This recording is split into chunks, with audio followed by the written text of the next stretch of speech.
The war was over. The stars still looked like they were burning. Logan sat on the edge of the broken metal ramp, his legs hanging off the side of the destroyed cruiser. Silence stretched across the remains of the battlefield. Ships were nothing but twisted steel. Fighters were scattered like toys. A scent of smoke, oil, and old blood filled the air. The Galactic War had lasted years now. It was done, and all that remained was sorting through what was left. He wasn't a hero, just a tired soldier. On the fourth day of cleanup, Logan received a message from Central Command. It was brief. Report to Sector 9C. Collection order. Reward status. Active. Logan didn't expect much. Most soldiers were getting small loot or basic salvage extra ammo, broken tech, or damaged transport. He walked to the processing tent, where robots moved crates and labeled survivors or prisoners. When he stepped inside, a tall officer handed him a data slate. "This is your assignment," the officer said, not even looking at him. "Species: unknown. Behavior: quiet. Trained. Yours now." Logan frowned. Trained. "What are you talking about? You got an alien servant? Post-war claim? It's part of the reward list? You're lucky most guys just got scrap metal?" Logan looked down at the slate again, confused and uneasy. He didn't ask for a servant. He didn't want one. But the officer had already walked away. A quiet beep came from behind him. He turned. Standing there was a girl. She wasn't human. Her skin was smooth, a pale silver with a soft blue shimmer in the light. Her long dark hair reached her back, and her eyes glowed faintly like distant stars. She wore a simple cloth over her body and stood still, her arms folded in front of her, head slightly lowered. She looked calmed. Her hands trembled. "You're the reward?" Logan asked softly. She nodded slowly, saying nothing. "Do you have a name?" Again silence. Logan sighed and stepped closer, keeping his voice gentle. "I don't know what they told you. I didn't ask for this. I'm not going to hurt you." The alien girl finally looked up. Her eyes met his. Deep blue and full of something that felt like fear and confusion. Her voice was quiet, a whisper. "Niari." "Okay," he said, trying to smile. "Hi, Niari. I'm Logan." He wasn't sure what to do. Part of him wanted to argue, return her, shout at the officers for giving him a living being like she was a machine. But he knew what would happen then. If he refused, they'd assign her to someone else. Maybe someone cruel. "Come with me," he said gently. She followed without question. They walked back to the small outpost near the edge of the rec field. Logan had a small shelter built from scrap a few walls, a working heater, a sleeping bag, and some tools. He gave her the seat, then poured clean water into a cup and handed it to her. She hesitated, then took it with both hands and drank slowly. He cooked some rations, placed the warm food in front of her. She looked at him, then the meal, then back. Again, Logan gave a small nod. She started eating. They sat in silence for a long while. "You don't have to act like a prisoner," Logan said quietly. "You're free now." Her hand froze. She didn't look up. "Did you hear me, Niar?" Raised her head slowly. "Free." He nodded. "Yes." "What does that mean?" Logan blinked. "It means you can choose. Go where you want. Speak when you want. I won't stop you." She tilted her head, clearly confused. "But I belong to you." He said I was assigned. "Not to me," he said firmly. "Not really. You don't belong to anyone." Niari looked at the door, at the stars beyond the window. "There, they will catch me. Sell me again." Logan's jaw clenched. She was right. This part of space wasn't safe for someone like her. Too many traitors, mercenaries, and old soldiers who still thought aliens were trophies. "Then stay," he said. "But not as a slave. Stay as a guest." Niari stared at him like she didn't understand the word. That night, she curled up on the spare blanket near the heater. Logan slept sitting against the wall, his weapon by his side like always. Even though the war was done, he never felt safe anymore. But tonight was different.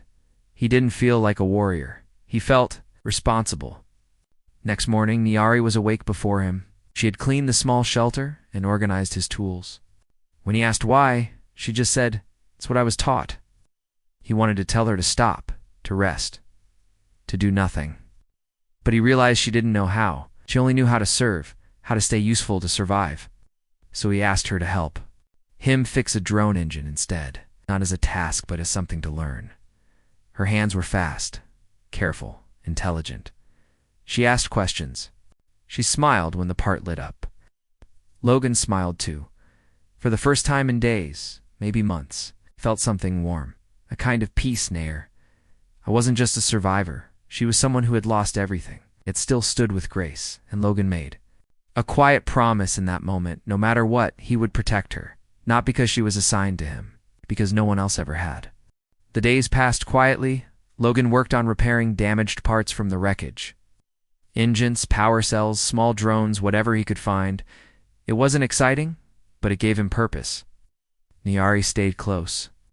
She watched him carefully at first, unsure of what she was allowed to do. But after a few days, she started asking questions. "What is this tool called?" "No," she asked one morning, pointing to a flat device with wires. "That's a scanner," Logan replied. "It helps find broken circuits," nodded, memorizing every word. He didn't expect her to be so curious, but she learned fast. She remembered everything. By the end of the week, she could take apart a power core and fix it faster than some of the new human engineers. Logan was impressed. "You ever fix machines before?" he asked while working on a broken thruster. "No," she said, tightening a bolt. "We were not allowed. We only cleaned or healed. Others built things." He glanced at her. "But you're good at it." She gave a small smile. "You let me try." That simple sentence hit him hard. No one had ever given her a chance before. One afternoon, while they worked inside the broken cargo bay, Niari paused. Her hands stopped moving. Her eyes were locked on something outside the window. Logan followed her gaze. A patrol ship had entered the sector. Its markings were from one of the old enemy factions, the Drev Coalition. The war was over, but the Drev still roamed the outer zones, looking for things to take or claim. "Stay inside," Logan said quietly. Niari nodded and stepped back into the shadows. The patrol ship hovered near the field, scanning the wreckage. Logan stepped outside, waving a tool in the air, acting like a salvage worker. The patrol lowered. A ramp hissed open. 3 alien soldiers walked down, wearing dark armor and carrying pulse rifles. Their leader, a tall figure with scarred skin, spoke first. "You human? You working alone?" Logan nodded. "It's just collecting parts. Nothing worth stealing here." The leader's eyes narrowed. "We detected a life signal, not human." Shh. Logan didn't move. "It's nothing. Just a damaged drone."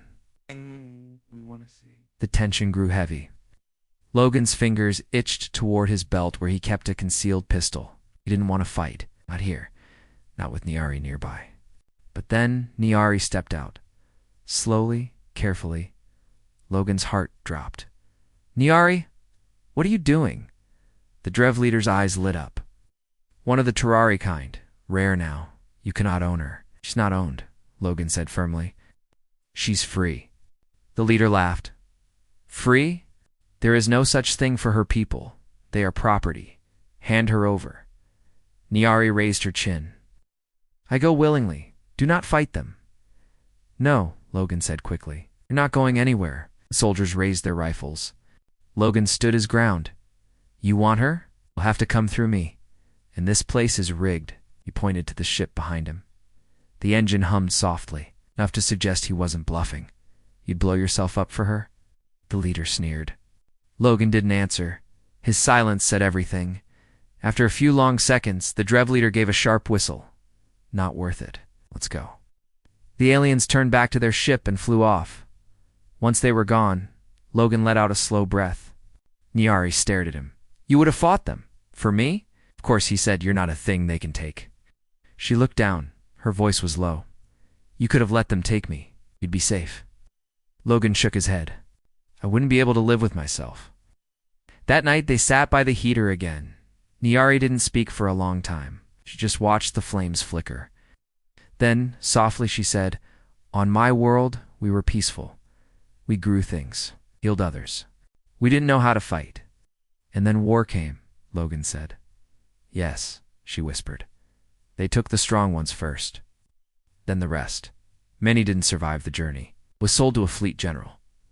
When he died in battle, I was passed around. Until I ended up here. Logan listened in silence. He didn't want to speak over her. He wanted her to let it out. I stopped hoping, she said. Then you spoke to me like I was real. You were real, he said gently. And you deserve to live free. She looked at him. I don't know how to be free. We'll figure it out together. So the next day they worked on something new, a long-range comm unit. Logan had found the parts in an old shuttle. He wanted to send a signal, maybe find out if Nairi's people still existed somewhere. She didn't say it, but he could see the tiny spark of hope in her eyes. As they worked, Nairi leaned closer. If we find them, will you come with me? Logan didn't answer right away, but the look he gave her was soft, honest. If you want me to. Nairi gave a small nod. I do. Their journey wasn't over. Danger still waited out there. But something had changed. Trust had grown. And for the first time in her life, Nairi had someone who stood beside her not as a master, but as a protector, maybe more. The sky above the outpost had started to change. Deep blue during the day. Now it held strange streaks of green light signs that space around the region was becoming unstable. Some said leftover tech from the war still floated in orbit, warping time and weather. Logan didn't care. He just wanted a quiet place for Nair. But peace never lasted long. It had been over a week since the Drev patrol left. Logan and Nairi had finished building the long-range comm unit and managed to power it up. The signal was weak, but they sent out a message. It was short, one sentence in Terrari language. Are there any survivors? Every day, Nairi checked the receiver. Every day, silence. Logan watched her from the corner of his eye. She didn't complain or cry. She just waited and kept working. She repaired more tools, helped organize salvage, and even started building a garden outside the shelter using small seeds they found. You've done a lot, Logan said one evening, watching her place stones along the edge of the garden. It keeps my mind busy, she replied softly. He nodded. You're stronger than most people I know.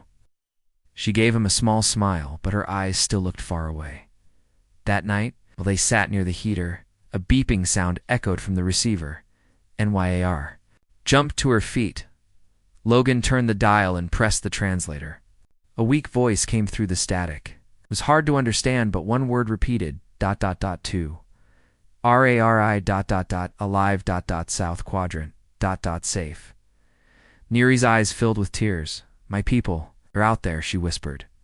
Logan smiled. Then, we'll find them. The next morning, they packed supplies. Logan had been fixing a small scout ship hidden under the wreckage. Now, it was ready. It was old, had scars from battle, but the engine purred like new. Nairi stepped inside, her fingers brushing over the controls. This ship smells like fire, she said. That's because it's part of an old destroyer, but she'll fly. They took off just after sunrise. The world below shrank as the stars opened above them. Nairi sat beside Logan, her eyes wide with wonder. She hadn't been in space since she was taken. How far is the south quadrant, she asked. Not far, but we have to pass through Drev-controlled space. Her smile faded. They'll be searching. Stay low. Avoid major routes. We'll make it. For the next few hours, the ship moved quietly through dark corridors of space. They passed floating debris, old war mines, and shattered satellites. Nairi guided them using the signal from the transmission. It was getting stronger, but so was something else. Logan noticed it first. A small light blinking on the radar. Someone's following, he said. NYA, I looked at the screen. It's not friendly. Logan tightened his grip on the controls. We're not ready for a fight. A pirate vessel came into view. Its design was patched, its weapons glowing faintly. A message came through. Stop your ship. Hand over the Terrari. Logan shut off the channel. Brace yourself. The pirate fired. The scout ship shook, alarms flashing. Logan dodged to the side, barely avoiding a direct hit. Nairi grabbed the controls and rerouted power to the shields. You've done this? Before? Logan asked, surprised. I watched them fly. Remember things.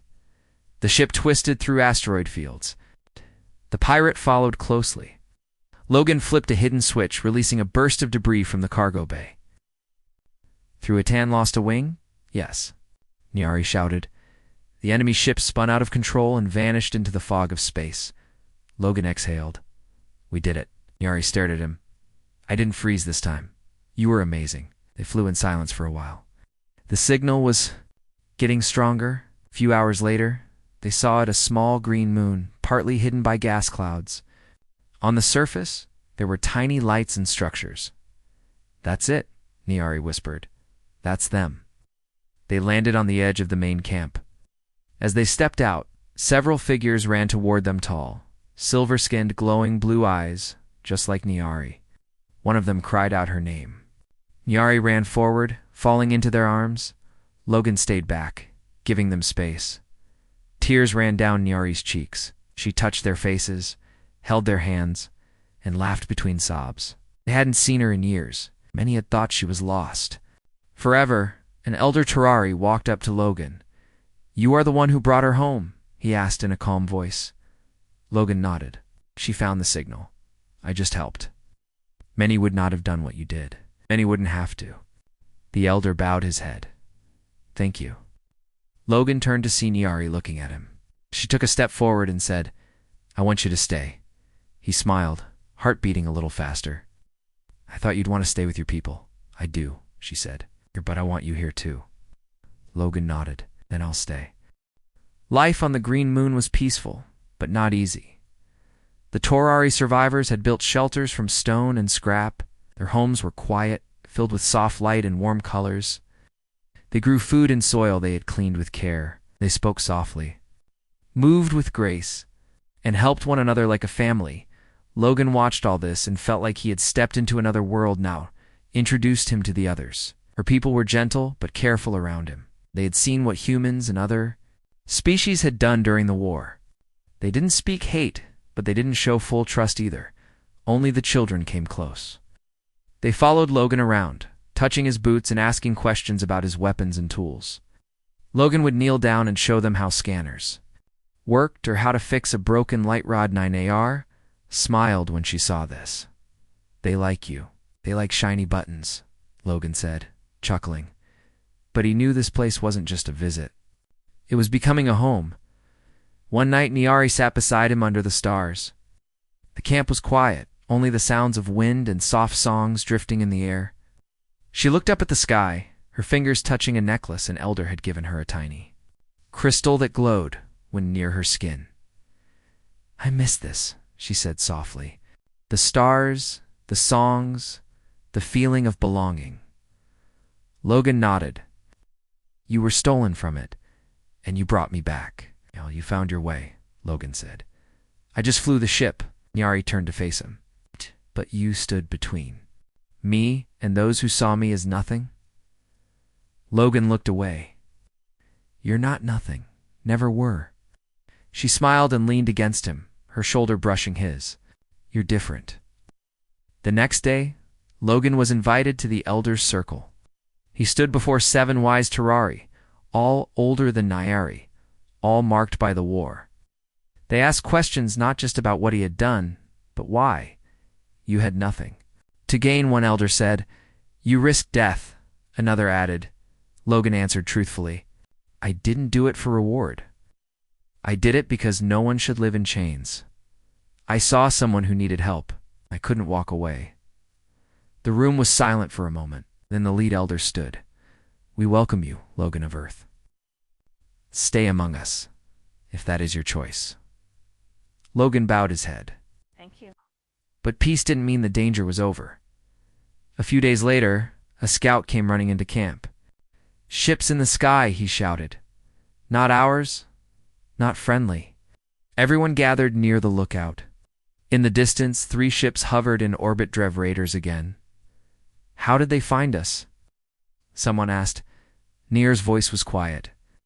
They followed the signal. Logan's jaw tightened. He had sent out a call for help and it had helped her find her people. But now it had brought danger. We have no weapons, the elder said. We cannot fight them. Logan stepped forward. Then let me. What will you do? Niari asked. I'll speak their language. That night, Logan went to the small ship they had arrived in. He powered it up and flew into orbit alone. As he neared the Drev ships, he opened a channel. This is Logan, war veteran of the human fleet. You are trespassing on peaceful land? Leave now, a deep voice replied. You again, the one who protects the Terrari. Yes, Logan said. Give them to us. Logan smiled. I've faced fleets stronger than yours. If you want to test me, I'll make sure none of you return. Silence followed. You're bluffing. Try me. Logan didn't have weapons. Strong enough to destroy them, but he had something else. He sent a false signal to a nearby station, making it look like a human fleet was on its way. The Drev, still shaken from the war and scared of human tech, didn't risk it. Within minutes, their ships turned and jumped away. Logan returned to the moon. What did you say to them?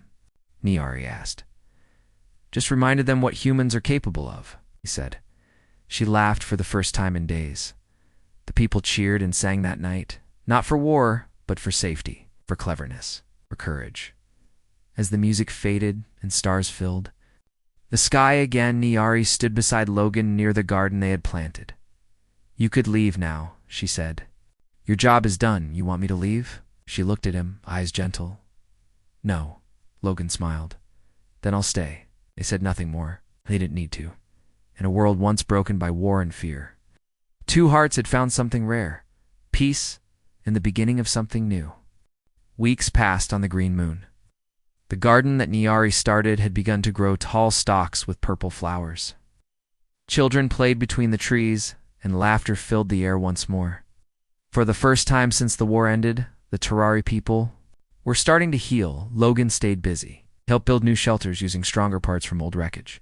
He'd trained some of the younger Terrari to handle simple tools, showed them how to fix lights, batteries, and farming drones. He didn't speak much, but his actions said enough. Everyone in the camp started trusting him. Even the elders would call for him when a machine failed or something strange happened in the sky. Logan always showed up, and Niari was always close. By one morning, Niari led Logan to the top of a tall hill. The view from there showed the whole valley of the homes, the farms, the distant lake. This is where I used to sit as a child, she said. Before the war, Logan looked around. It's beautiful. I dreamed of becoming a star messenger, she said, someone who travels between worlds. Now I'm back, and I don't know who I am. Logan sat down beside her. You're strong, smart, kind. That hasn't changed. Niari smiled but didn't speak. A breeze moved her dark hair across her face. She closed her eyes and breathed in deeply. You gave me the chance to choose again, she said softly. I was afraid at first, afraid of being free. But now, I want to live. Logan looked at her with quiet eyes. You deserve to. They walked back to camp. Niari stopped suddenly. She looked toward the sky. Do you hear that? She asked. Logan paused. Then he heard it too, a low humming sound. They both ran to the lookout point, above the valley. A single black ship was descending. It wasn't a Drev design. It was sleeker. It's more advanced. Its heart tightened. That's a bounty ship. Bounty. Niari whispered. Someone may have placed a price on your people, he said. Maybe on you. The ship landed near the edge of the forest. It didn't attack. The doors opened and 5 figures stepped out. They wore long armor and mirrored helmets. No symbols, no flags. Logan stood at the edge of the path, blocking the way. Niari stood beside him. One of the strangers raised a hand. We come for the one named Niari. Why? Logan asked. She belongs to our buyer, the voice replied. No, Niari said firmly. I belong to no one. The stranger's voice grew colder.